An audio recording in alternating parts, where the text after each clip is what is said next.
इस वीडियो में Bihar board class 10 के गणित का चैप्टर नंबर 1 वास्तविक संख्या को देखेंगे। आप लोग वीडियो में बने रहिए, जिसमें बिल्कुल बेसिक से आप सभी को समझाने का प्रयास करूंगा। वास्तविक संख्या जानने से पहले इनमें कुछ छोटी छोटी चीज़ें आती हैं, उन सभी को जानना जरूरी होता है। वास्तविक संख्या से हर साल बिहार बोर्ड में करीब 10 नंबर तक का क्वेश्चन पूछा जाता है, जिसमें 1 अंक और 2 अंक वाला क्वेश्चन सबसे ज़्यादा पूछा जाता है। इसमें से 5 अंक वाले क्वेश्चन नहीं के बराबर पूछा जाता है। तो चलिए हम लोग चैप्टर शुरू करते हैं। अंक क्या होती है? तो अंक गणित का ऐसा प्रतीक या चिन्ह है जिसका प्रयोग संख्याओं को लिखने के लिए किया जाता है, उसे अंक कहते हैं। जैसे 0, 1, 2, 3, 4, 5, 6, 7, 8, 9, ये सभी अंक होते हैं। ये सभी को क्या बोलते हैं? अंक बोलते हैं। अंकों की कुल संख्या 10 होती है। जब हम 0 से लेकर के 9 तक काउंट करेंगे ना, तो ये 10 के बराबर होती है। इन्हें हम अंक कहते हैं।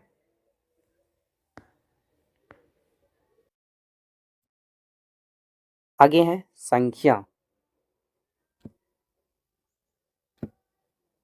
आगे है संख्या।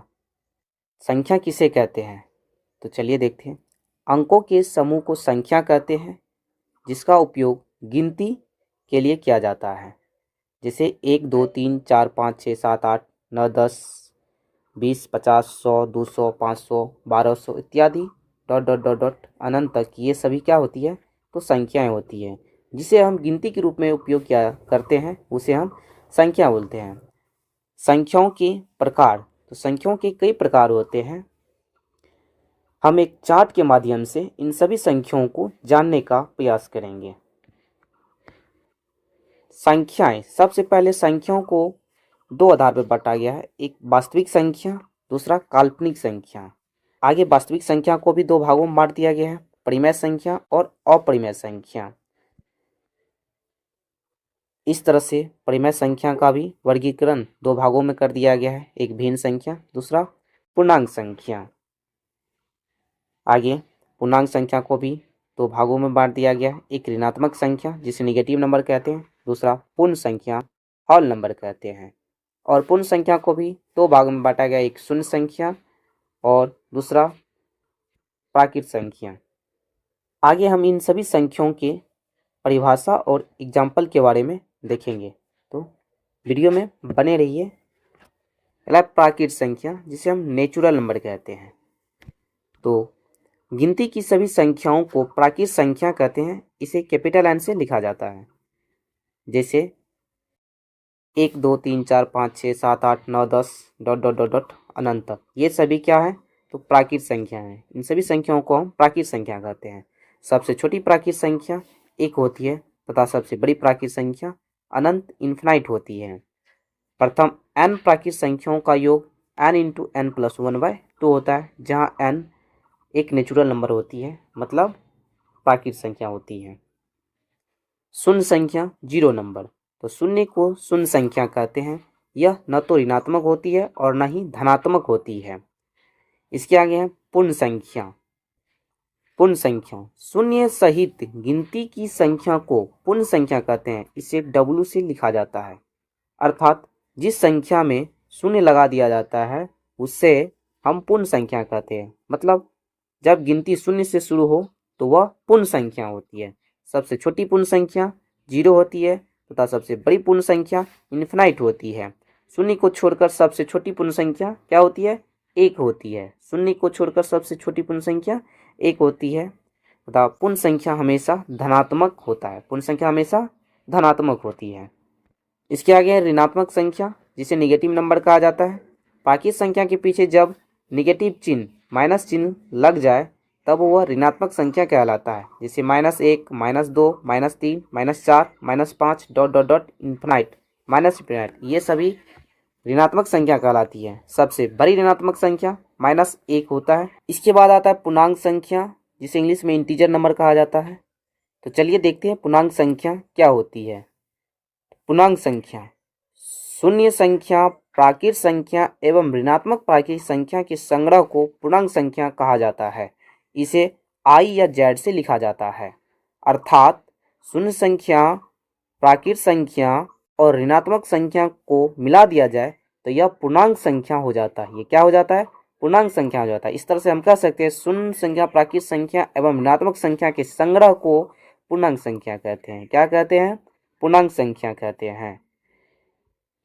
जैसा कि हमने देखा है शून्य संख्या और प्राकृत संख्या के संग्रह को पूर्ण संख्या कहते हैं। तो इस तरह से हुआ कि पूर्ण संख्या एवं ऋणात्मक संख्या को भी पूर्णांक संख्या कहते हैं। मतलब पूर्ण संख्या एवं ऋणात्मक संख्या के संग्रह को पूर्णांक संख्या कहते हैं। आगे संख्या रेखा को देखते हैं।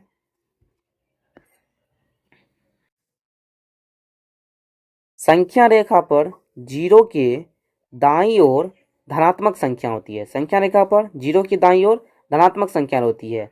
जैसे कि 1, 2, 3, 4, 5 ये सब क्या है? धनात्मक संख्या है।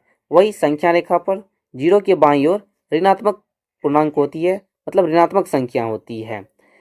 संख्या रेखा पर बाईं से दाईं बढ़ने पर संख्या का मान बढ़ता है एवं दाईं से बाएं आने पर संख्या का मान घटता है।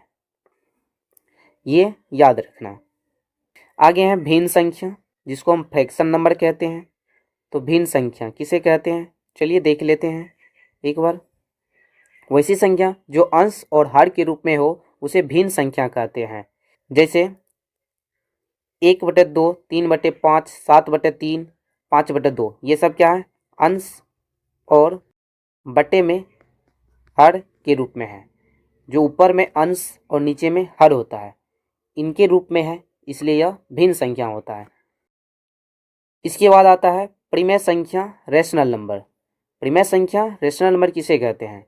तो वैसी संख्या जो p/q मतलब p/q के रूप में हो, जहां p और q पूर्णांक हो तथा q does not equal to 0 अर्थात q 0 के बराबर नहीं हो, उसे परिमेय संख्या कहते हैं। इसे q से लिखा जाता है। जैसे 4/5 में 4 p के रूप में है और 5 q के रूप में है, अर्थात यह परिमेय संख्या है। इसी तरह से 3/0 में p का मान 3 है लेकिन q का मान वहीं पे 0 है, अर्थात यह परिमेय संख्या नहीं है। यह परिमेय संख्या नहीं है। इसे हम अपरिमेय संख्या बोल सकते हैं। इसे हम क्या बोल सकते हैं? अपरिमेय संख्या, या अपरिमेय भी नहीं बोल सकते हैं। इसे हम अनफाइनाइट बोल सकते हैं, या इसका कोई परिभाषा नहीं है, अपरिभाषित है ये। मतलब किसी भी संख्या के बटे में अगर 0 आ जाए तो वह अपरिभाषित हो जाता है, जिसका कोई परिभाषा ही ना हो, जिसे हम इनफाइनाइट से सूचित करते हैं। इस तरह के संकेतों का प्रयोग हम करते हैं अपरिभाषित के लिए। इसका नोट पॉइंट देख लेंगे। पहला नोट पॉइंट है सभी पूर्णांक एवं सभी भिन्न संख्या परिमेय संख्या होता है। सभी पूर्णांक एवं सभी भिन्न संख्याएं परिमेय संख्या होता है। जैसे 2/4 ये धनात्मक भिन्न हो गया, -3/5 ऋणात्मक भिन्न हो गया, 5 पूर्णांक हो गया, 0 शून्य संख्या हो गया, -7 ये सभी क्या है? पूर्णांक हैं। √36 जब √36 को हम बाहर निकालेंगे वर्गमूल करके तो इसका 6 आएगा, रूट से बाहर 6 आएगा। इस तरह से ये परिमेय संख्या हो गया। और जो संख्या रूट से बाहर न निकले वो अपरिमेय संख्या होता है। दूसरा है अपरिमेय संख्या का दशमलव प्रसार शांत या अशांत आवृत्ति होता है। जैसे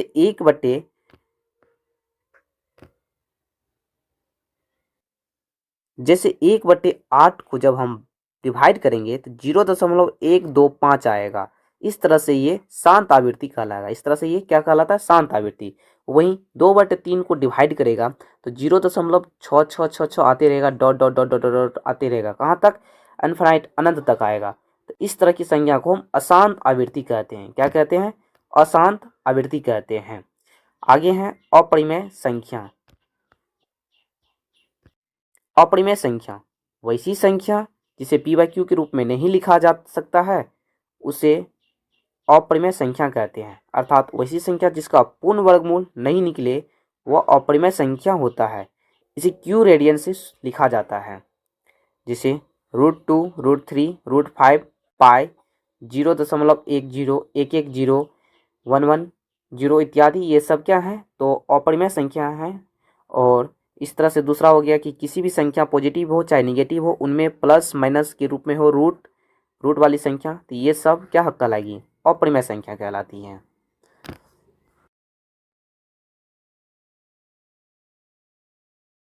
नोट फर्स्ट अपरिमेय संख्या का, अपरिमेय संख्या का दशमलव प्रसार अशांत अनावृत्ति होता है। दूसरा नोट, पाई एक अपरिमेय संख्या है। पाई का मान कभी भी 22/7 के बराबर नहीं होता है, अर्थात पाई का मान 22/7 के लगभग होता है, लगभग मान 22/7 होता है। इसे इक्वल टू के बराबर नहीं लिखेंगे, कभी भी नहीं, इसे लगभग के रूप में लिखेंगे, इस तरह के सिंबल्स लिखेंगे।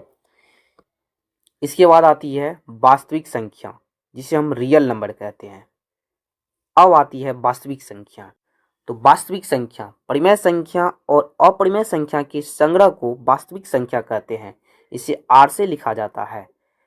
वास्तविक संख्या में सभी संख्या इंक्लूड हो जाती है, मतलब परिमेय, अपरिमेय, भिन्न, पूर्णांक, पूर्ण, शून्य, सभी संख्या इसमें इंक्लूड हो जाती है। इन सभी संख्याओं को हम वास्तविक संख्या कहते हैं। वास्तविक संख्या के अलावा भी और भी कुछ संख्या हैं जो बहुत ही इम्पोर्टेंट है, इन्हें भी जानना जरूरी है। तो चलिए हम आगे देखते हैं आगे की संख्याएं को।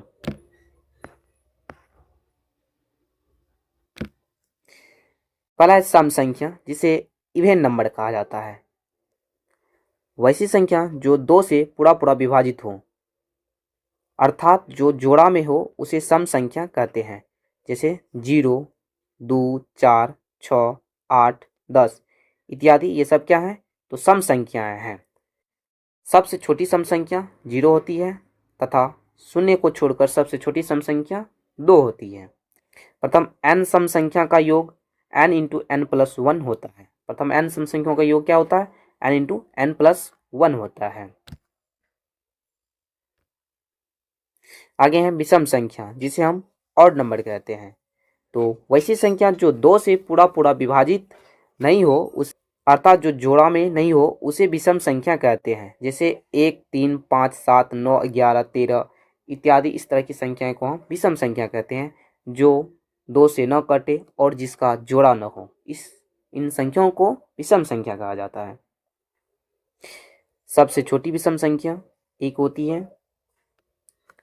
तथा सबसे बड़ी विषम संख्या इनफाइनाइट होती है। प्रथम n विषम संख्या का योग n² के बराबर होता है। इसके बाद है अभाज्य संख्या, जिसे रूट संख्या भी कहा जाता है। इंग्लिश में इसे प्राइम नंबर कहा जाता है। ऐसी धनात्मक प्राकृत संख्या जो एक और स्वयं को छोड़कर किसी अन्य संख्या से विभाज्य न हो, अर्थात जिसका गुणनखंड केवल एक हो, उसे अभाज्य संख्या कहते हैं। जैसे 2 का गुणनखंड 1 और 2 है, स्वयं 2 केवल 1 और 2 से कर सकती, किसी अन्य संख्या से नहीं, इसलिए यह संख्या अभाज्य संख्या है। उसी तरह से 3 भी 1 और खुद से कट रही है, किसी अन्य संख्या से नहीं कट रही है, इसलिए यह अभाज्य संख्या है। 5 भी इसी तरह से है, 1 से कट रही है और 5 से ही कट रही है, यह न तो 2 से कट रही है न 3 से कट रही है। ऐसे जितने भी संख्या जो 1 और स्वयं से कटे, वे सभी अभाज्य संख्या होगी। ठीक है। सबसे छोटी अभाज्य संख्या 2 होती है तथा सबसे छोटी सम अभाज्य संख्या भी 2 होता है। ठीक। इसके आगे आता है भाज्य संख्या। भाज्य संख्या को यौगिक संख्या भी कहा जाता है, जिसे इंग्लिश में कंपोजिट नंबर कहा जाता है। ऐसी धनात्मक प्राकृत संख्या जो 2 से अधिक संख्याओं से विभाज्य हो, अर्थात जिसका गुणनखंड 2 से अधिक हो, उसे भाज्य संख्या कहते हैं। जैसे देखिए 4 का गुणनखंड 2 से अधिक है, मतलब 4 1 से कट रही है, 2 से कट रही है और 4 से भी कट रही है। 4 1 से कट रही है, 2 से कट रही है और 4 से भी कट rही है।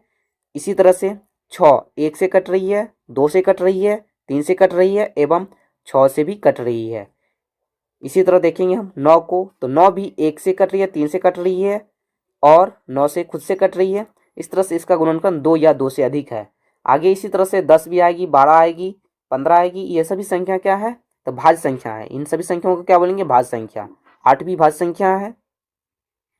इसके बाद है स्वाभाज्य संख्या, जिसे को प्राइम नंबर कहा जाता है। इसके नाम से ही पता चल रहा है स्वाभाज्य संख्या क्या होती है। तो 2 या 2 से अधिक वे प्राकृतिक संख्याएं जिनमें एक के अतिरिक्त कोई भी वैनिष्ट गुणनखंड नहीं हो अथवा उनका HCF 1 हो, स्वाभाज्य संख्या कहलाती है। जैसे 4 और 5 का HCF 1 है। यहाँ 15 और 16 को देखेंगे तो 15 और 16 का HCF भी 1 है। इस तरह का HCF हम आपको अगले वीडियो में बताएंगे। आप लोग वीडियो में बने रहिए और वीडियो अच्छी लगती है तो लाइक एवं शेयर और सब्सक्राइब जरूर करें। धन्यवाद। जय हिंद।